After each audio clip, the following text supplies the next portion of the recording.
Well, I can tell you now, when I came into this role, I knew nothing about asthma.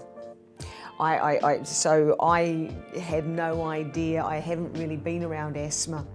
And so I was expecting to learn a lot about the respiratory system and about inhalers and things like that. Never did I think that I was going to have to become a building scientist. It wasn't until I started hearing my nurses talk about the homes that they've just come out of. You know, homes that were so cold, they were complaining because they were so cold they had to wear 2 puffer jackets. You know, they were going into children's bedroom and recording temperatures of 7 degrees, 9 degrees. And I was starting to listen to this and thinking, this is crazy. This is, you know, this is really not right. And then I got a call from the young mama in Papakura, just beside herself, 2 young kids, born healthy, now with chronic conditions.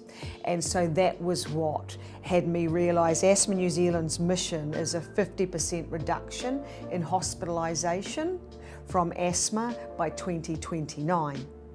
And I looked and I was listening to this and thinking, we have to jump on board with this issue of our housing in New Zealand, because otherwise trying to achieve that mission is like filling up a bathtub without a plug-in. I've been astounded to know that so many people live in housing that is unfit for human habitation. I think the thing that probably tipped me over the edge was when I learnt that New Zealand has been put on notice by the World Health Organization and the United Nations for being breach of Article 25.1. That article states that everybody is entitled to live in a home that keeps them and their families healthy.